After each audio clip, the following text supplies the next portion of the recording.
First, we learn in our seminars that we often take that before you give a presentation, if you're nervous, you're just supposed to tell everyone before you start that you're nervous. And that is supposed to make the nervousness go away. So I'm a little bit nervous. I just want to get that out there. I've also heard you can visualize everyone in their underwear. I thought that would be kind of rude, so I'm just going to go with the first one. So I actually wrote this speech because I was trying to be the student speaker at the large graduation for everyone. They didn't pick me. I think they were afraid that I was going to carry a more rebellious speech in my beard. But I would much rather give it here, so I'm happy to be here. And I sort of, it might be a little cheesy because I really wanted to get picked, so I might not have written this exact speech for this crowd, but it is what it is. So here we go. It's titled Graduation Speech. Graduates, faculty, family, and friends. My mom, who actually is sitting right there behind the camera.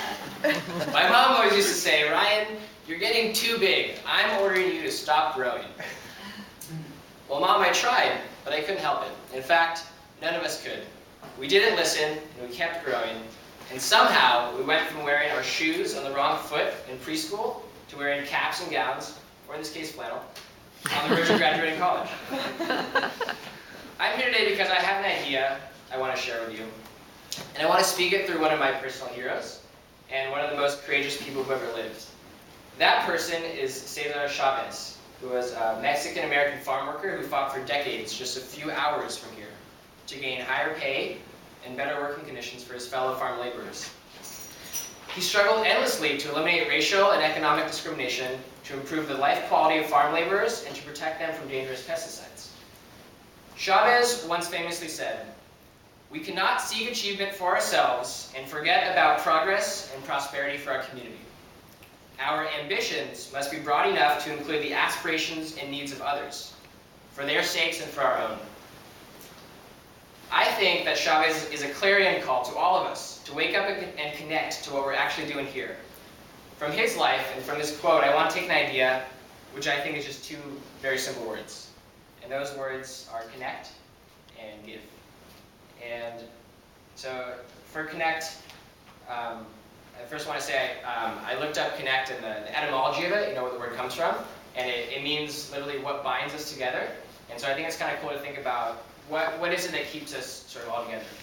So in terms of connection, connect with others, form friendships, know each other, share yourself, laugh and smile, eat food together, cry together, love each other, bare your soul, connect to yourself, to what brings you joy, to what inflames your spirit, to what gifts you want to share. Connect to organizations and movements that are working to improve our world. And giving. Give of yourself. Give your time, your attention, your presence, your joy. Give out of love. Give out of joy. Give your knowledge and your skills and experience. Give because it just feels so darn good to give. Give everything you have, knowing that you shall receive just as much in return. Connection and giving are the glue that hold together everything we've studied here. They are the answer to what to do with this gift that we have been given, which is our education. Connection and giving are our guides. Let us make eye contact when we pass each other. Let us learn each other's names and desires and sufferings and joy.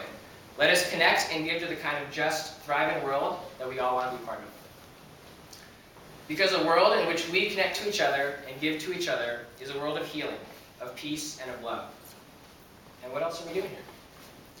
Chavez once did a 25-day hunger strike to gain better working conditions and wages for his fellow farm laborers. 25 days. Now, we don't have to forego our fruits and veggies if we don't want to. But I want to know, are we prepared to connect and give to that which we believe in? Where is our fire? Where, next page. Where is the thing that makes life so precious that we will fight for it to the end of our days? Chavez again has some wisdom. We draw our strength from the very despair in which we have been forced to live. We shall endure. There's plenty of despair out there. Our Berkeley education has surely taught us that, as do the newspaper and nightly news. And in our lives too, there is despair and difficulty. It is not always so easy to live in this life. But as Chavez says, we shall endure. We shall endure because we have immeasurable strength. We shall endure because we care about and connect to each other. We shall endure because we give each other our hope, our hearts, and our love.